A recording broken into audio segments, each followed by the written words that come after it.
ओम शांति। आज 11 सितंबर 2024 की साकार मुरली। आज बाबा ने कहा, मीठे बच्चे, तुम बाप के पास आए हो अपने कैरेक्टर सुधारने। तुम्हें अभी दैवी कैरेक्टर से बनाने हैं। प्रश्न, तुम बच्चों को आंखें बंद करके बैठने की मना क्यों की जाती है? उत्तर, क्योंकि नजर से निहाल करने वाला बाप तुम्हारे सम्मुख है। अगर आंखें बंद होंगी तो निहाल कैसे होंगे? स्कूल में आंखें बंद करके नहीं बैठते हैं। आंखें बंद होंगी तो सुस्ती आएगी। तुम बच्चे तो स्कूल में पढ़ाई पढ़ रहे हो। यह सोर्स ऑफ इनकम है। लाखों पद्मों की कमाई हो रही है।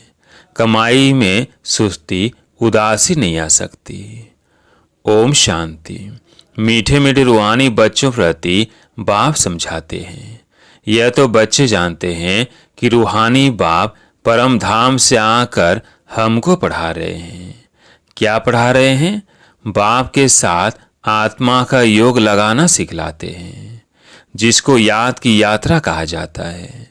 यह भी बताया है, बाप को याद करते करते मीठे रूहानी बच्चे तुम पवित्र बन अपने पवित्र शांति धाम में पहुंच जाएंगे। कितनी सहज समझानी है।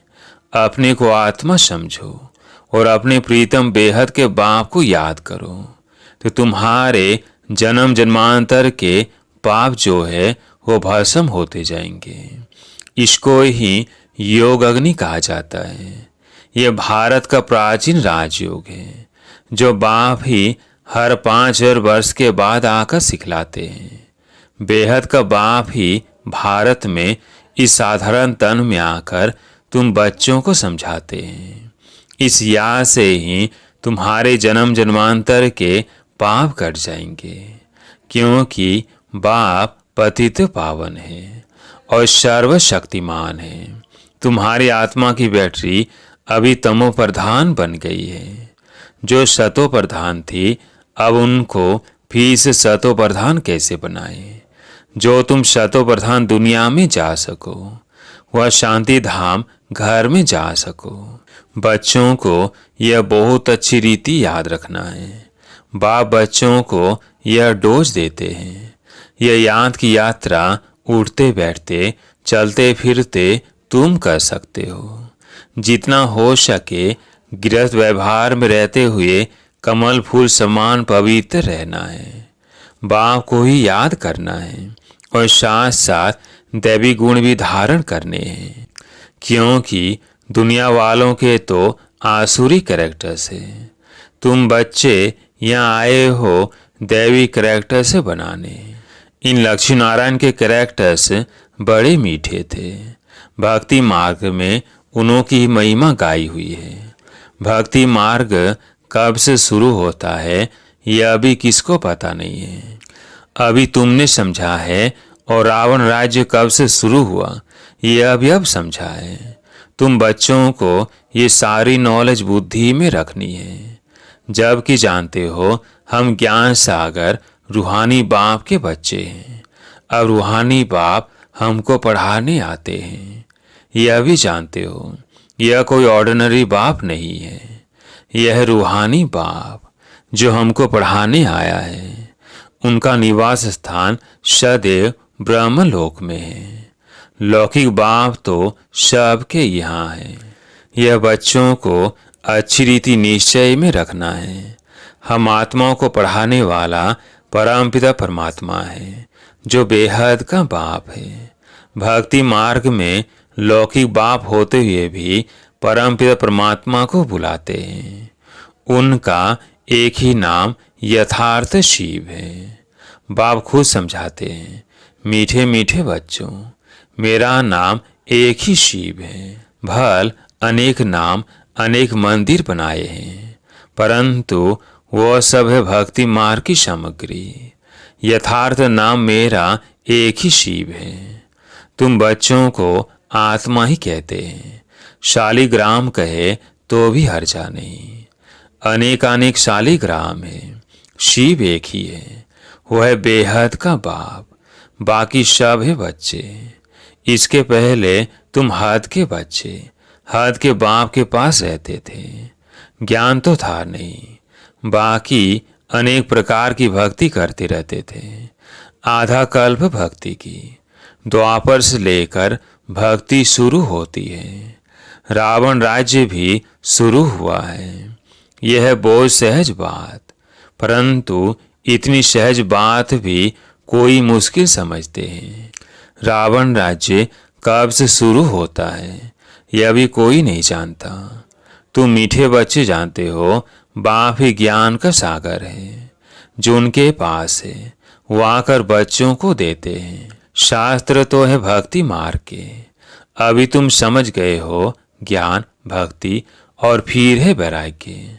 यह तीन मुख्य है। सन्यासी लोग भी जानते हैं ज्ञान, भक्ति और वैराग्य, परंतु सन्यासियों का है अपना हद का वैराग्य। वो बेहद का वैराग्य सिखला ना सके। दो प्रकार के वैराग्य हैं, एक है हद का और दूसरा है बेहद का। वो है हठ योगी सन्यासियों का वैराग्य, यह है बेहद का। तुम्हारा है राजयोग, वो घर बार छोड़ जंगल में चले जाते हैं, दोनों का नाम ही पड़ जाता है सन्यासी। हठ योगी घर बार छोड़ते हैं पवित्र रहने के लिए, यह भी अच्छा है। बाप कहते हैं भारत तो बहुत पवित्र था, इतना पवित्र खंड और कोई होता नहीं। भारत की तो बहुत ऊंची महिमा है जो भारतवासी खुद नहीं जानते हैं। बाप को भूलने कारण सब कुछ भूल जाते हैं, अर्थात नास्तिक निधन के बन पड़ते हैं। सतयुग में कितनी सुख शांति थी, अभी कितनी दुख शांति है। मूल वतन तो है ही शांति धाम, जहाँ हम आत्माएं रहती है। आत्माएं अपने घर से यहाँ आती है बेहद का पाठ बजाने। अभी यह पुरुषोत्तम संगम युग, जबकि बेहद का बाप आते हैं नई दुनिया में ले चलने के लिए। बाप आकर उत्तम ते उत्तम बनाते हैं। ऊंच त्यूच भगवान कहा जाता है, परंतु वह कौन है, किसको कहा जाता है, यह कुछ भी समझते नहीं है। एक बड़ा लिंग रख दिया है, समझते हैं यह निराकार परमात्मा है, हम आत्माओं का वो बाप है, यह भी नहीं समझते। शिव पूजा करते हैं, हमेशा शिव बाबा कहते हैं, रुद्र बाबा व बबुलनाथ बाबा नहीं कहेंगे। तुम लिखते भी हो शिव बाबा याद है, वर्षा याद है। यह स्लोगन से घर घर में लगाने चाहिए। शिव बाबा को याद करो तो पाप भस्म होंगे, क्योंकि पतित पावन एक ही बाप है। इस पतित दुनिया में तो एक भी पावन हो नहीं सकता, पावन दुनिया में फिर एक भी पतित नहीं हो सकता। शास्त्रों में तो सब जगह पतित लिख दिए हैं। त्रेता में भी कहते रावण था, सीता चुराई गई। श्री कृष्ण के साथ कंस, जरासंधि, हिरण्यकश्यप आदि दिखाए हैं। श्री कृष्ण पर कलंक लगा दिए हैं। अब सतयुग में यह सब हो नहीं सकते। कितने झूठे कलंक लगाए हैं। बाप पर भी कलंक लगाए हैं, तो देवताओं पर भी कलंक लगाए हैं। सब की गलानी करते रहते हैं। तो बाप कहते हैं यह याद की यात्रा है, आत्मा को पवित्र बनाने की। पावन बन फिर पावन दुनिया में जाना है। बाप 84 का चक्र भी समझाते हैं। अभी तुम्हारा यह अंतिम जन्म है, फिर घर जाना है। घर में शरीर तो नहीं जाएगा, सब आत्माएं जानी है। इसलिए मीठे मीठे रूहानी बच्चों, अपने को आत्मा समझकर बैठो, देह नहीं समझो। और सत्संगों में तो तुम देह अभिमानी हो बैठते हो। यहाँ बाप कहते हैं देही अभिमानी होकर बैठो। जैसे मेरे में यह संस्कार है, मैं ज्ञान का सागर हूँ, तुम बच्चों को भी ऐसा बनना है। बेहद के बाप और हद के बाप का कॉन्ट्रास्ट भी बतलाते हैं। बेहद का बाप बैठ तुमको सारा ज्ञान समझाते हैं, आगे नहीं जानते थे।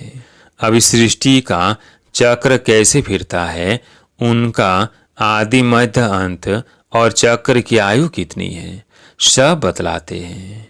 भक्ति मार्ग में तो कल्प की आयु लाखों वर्ष सुनाकर घोर अंधियारे में डाल दिया है।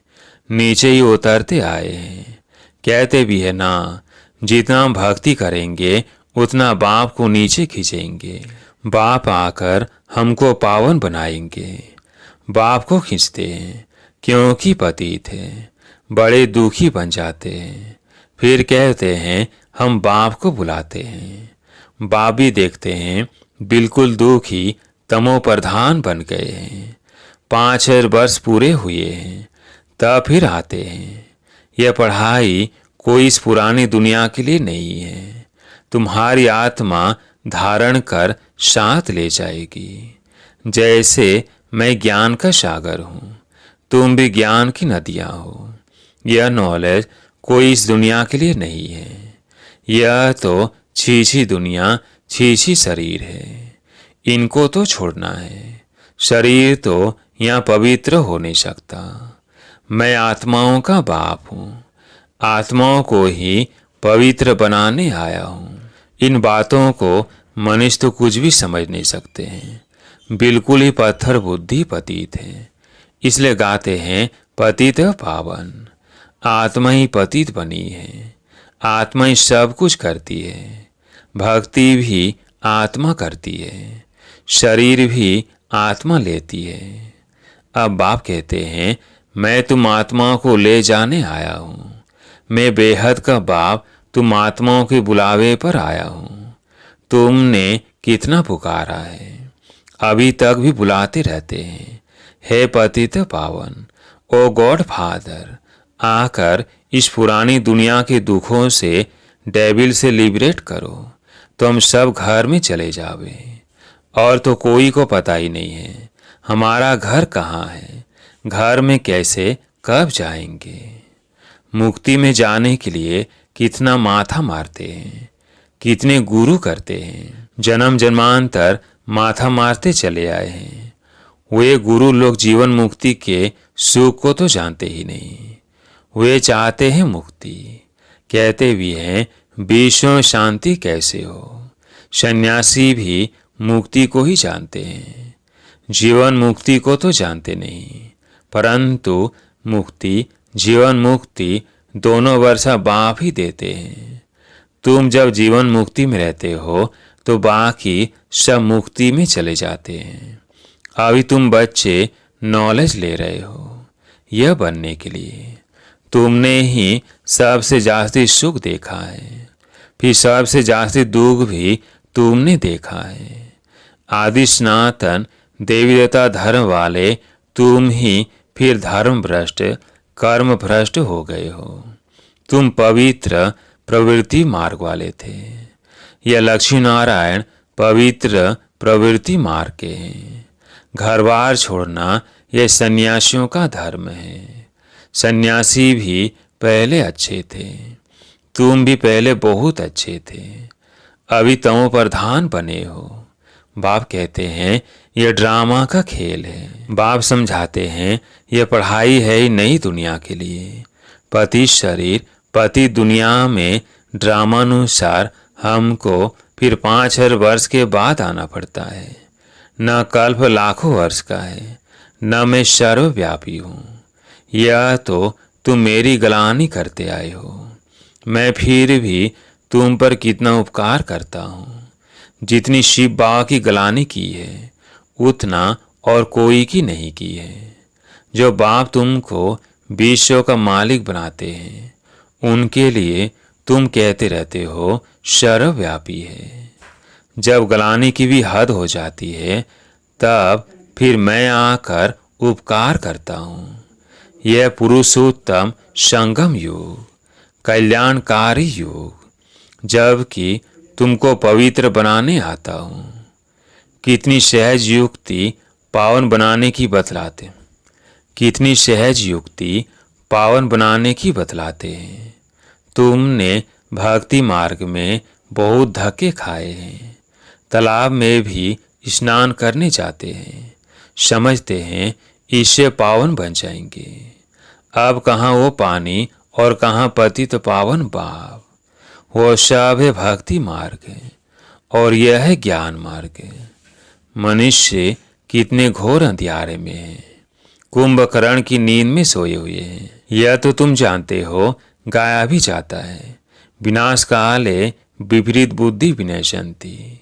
अभी तुम्हारी नंबरवार पुरुषार्थ अनुसार प्रीत बुद्धि है, पूरी नहीं है, क्योंकि माया घड़ी घड़ी भुला देती है। यह 5 विकारों की लड़ाई। 5 विकारों को रावण कहा जाता है।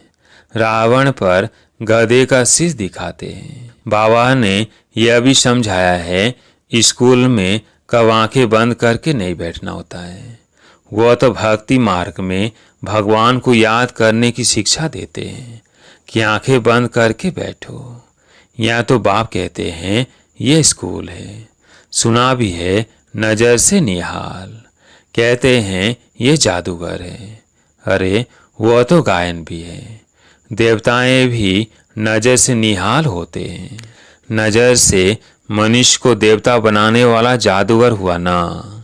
बाप बेड बैठी चार्ज करे और बच्चे आंखें बंद कर बैठे तो क्या कहेंगे। स्कूल में आंखें बंद कर नहीं बैठते, नहीं तो सुस्ती आती है। पढ़ाई तो है सोर्स ऑफ इनकम, लाखों पद्मों की कमाई है। कमाई में कभी उबासी नहीं लेंगे। यहाँ आत्माओं को सुधारना है। यह एम ऑब्जेक्ट खड़ी है। उन्हों की राजधानी देखनी हो तो जाओ देलवाड़ा में, वो है जड़। यह है चैतन्य देलवाड़ा मंदिर। देवताएं भी है, स्वर्ग भी है। सर्व का सदगति दाता आबू में ही आते हैं, इसलिए बड़े ते बड़ा तीर्थ आबू ठहरा। जो भी धर्म स्थापक अथवा गुरु लोग हैं, सबकी सदगति बाप यहाँ आकर करते हैं। यह सबसे बड़ा तीर्थ है, परंतु गुप्त है। इनको कोई जानते नहीं है। अच्छा, मीठे मीठे सिकिलधे बच्चों प्रति माता पिता बाप दादा का याद प्यार और गुड मॉर्निंग। रूहानी बाप की रूहानी बच्चों को नमस्ते। हम रूहानी बच्चों की रूहानी बाप दादा को याद प्यार गुड मॉर्निंग, नमस्ते नमस्ते। धारणा के लिए मुख्य सार। पहला पॉइंट है, जो संस्कार बाप में है वही संस्कार धारण करने हैं। बाप समान ज्ञान का सागर बनना है। देही अभिमानी होकर रहने का अभ्यास करना है। दूसरा पॉइंट है, आत्मा रूपी बैटरी को शतो प्रधान बनाने के लिए चलते फिरते याद की यात्रा में रहना है। दैवी कैरेक्टर्स धारण करने हैं। बहुत बहुत मीठा बनना है। आज प्यारे मीठे बाबा का वरदान, त्रिकालदर्शी बन दिव्य बुद्धि के वरदान को कार्य में लगाने वाले सफलता संपन्न भव। त्रिकालदर्शी बन दिव्य बुद्धि के वरदान को कार्य में लगाने वाले सफलता संपन्न भव। बाप दादा ने हर बच्चे को दिव्य बुद्धि का वरदान दिया है। दिव्य बुद्धि द्वारा ही बाप को, अपने आप को और तीनों कालों को स्पष्ट जान सकते हो। सर्व शक्तियों को धारण कर सकते हो। दिव्य बुद्धि वाली आत्मा कोई भी संकल्प को कर्म व वाणी में लाने के पहले हर बोल व कर्म के तीनों काल जानकर प्रैक्टिकल में आती है। उनके आगे पास्ट और फ्यूचर भी इतना स्पष्ट होता है जितना प्रेजेंट।